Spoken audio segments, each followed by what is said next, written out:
All right. So let's go back to our program counter. So we have a program counter that's an important element of our data path. And the way it works is that program counter will feed values to instruction memory. So if you recall that we did look at our text segment in MIPS, and our text segment started at a very specific address. And so that's a separate area in memory. So this program counter will output values to the instruction memory. And if you remember that each of our instructions occupied 4 bytes. Each of our instruction occupied 4 bytes or 32 bits. So our program counter would start at a value, and then it would output another value, and then output another value, 0, 4, 8. And then let's use the hex 12. And then after 12 would be a 16. So it would continue on in that manner, incrementing by 4.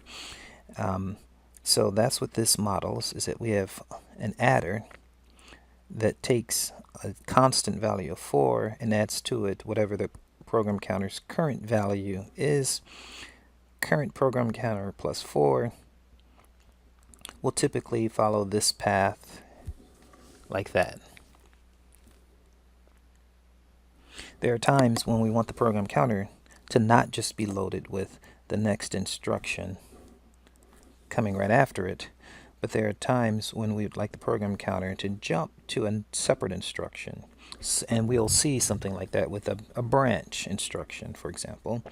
And so that branch instruction will be embedded into the instruction itself. So the branch instruction is an I type instruction. So of the R, I, and J, you'll see that the branch instruction, the BEQ, the branch of equals, has an immediate value.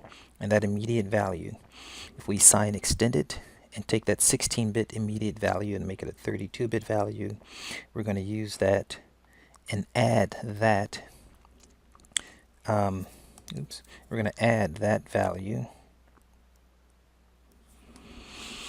shift it left by 2. Right, we're going to add the immediate value, shift it left by 2, to the program counter value plus 4. And that will give us the next instruction. So it'll say, hey, what's the subsequent instruction? And then it'll take, if we're sitting at 0, 0, it'll say, okay, the next instruction is plus 4. And that plus 4 is already sitting there. And then we'll pull out the relative offset, the jump that's embedded as part of the BEQ. And we'll take him, shift him left by 2, which means multiply it by 4.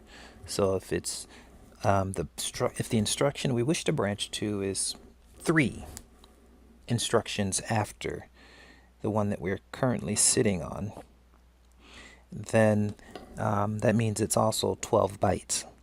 So if it's 3 instructions after the one we're currently sitting on, if I take my hex 3 and if I shift it left twice, my hex 3 becomes a hex 12. So it's multiplying by 4 is the same as shifting left by 2 bits. So shift left by 2 to the constant or the immediate value that's embedded as part of the BEQ, and that will give us information about our next instruction. So it'll tell us how many bytes we wish to add to get to the next instruction.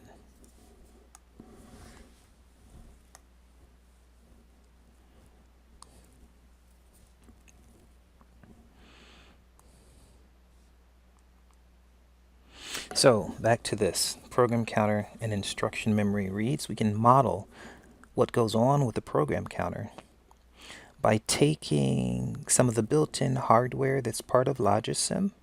He has a built-in latch. And this latch that we're going to work with, we're going to set it to work with 8 bits. Now, There is an enable pin that Logisim allows us to use. So we'll just set that to 1 and forget about it. There's also the ability to reset your output to zeros.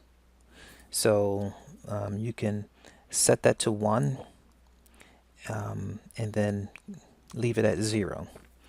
So to reset, you would just go from 0 to 1 and then let it sit back down. So we could pulse it, but you don't want to leave your reset to 0, otherwise you'll just be stuck here with zeros at the output. So reset to 0 is one of the features. Let's not worry about that. Enable is one of the features, so we're not going to worry about those. We're going to focus on the clock input. That clock input serves as our clock input for our 4-bit register that we saw earlier. So this is, in fact, we could have made our 4-bit register that we saw earlier an 8-bit register. And then we could have used them here. These are just, oops, not that one. So these two are just allowing us to see what the output is here directly out of the register and what the input is going directly into the register. So in this case, we would see what you're looking at is just simply all zeros stored in there.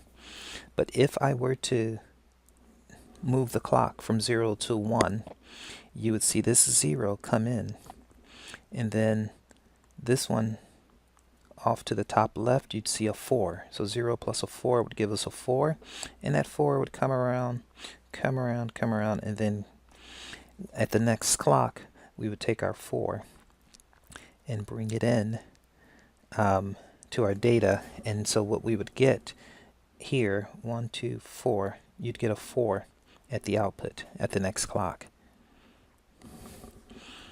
And every time you get a clock, the output would increase by 4 at each clock.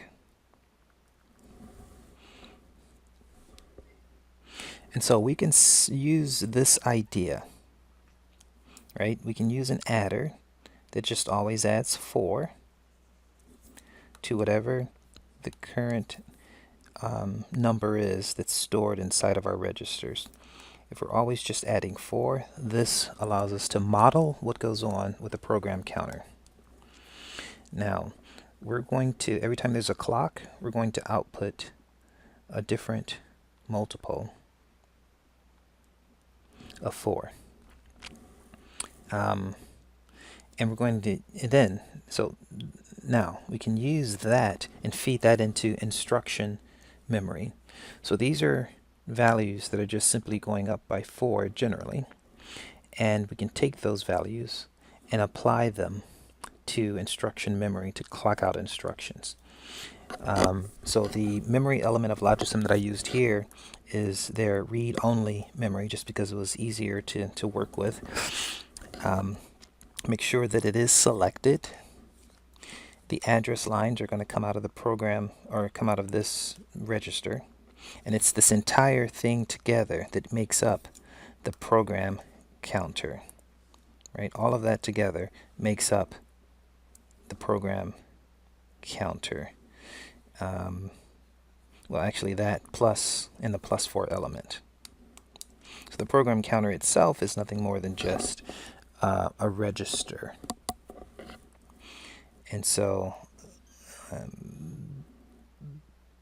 the program counter essentially is just an 8-bit, in this case what we're showing here is an 8-bit register, but it's a 32-bit register. And then the +4 element happens here. Alright, so we have the program counter, and then we have our +4 element. And then we have our instruction memory. If you notice that right now, at address 000, there is information in there. You'll see the two FAD, FDEA. If you look closely, you'll see that there is a 2, and then there's a 15. And then the A is a 2 and an 8. That's a 10.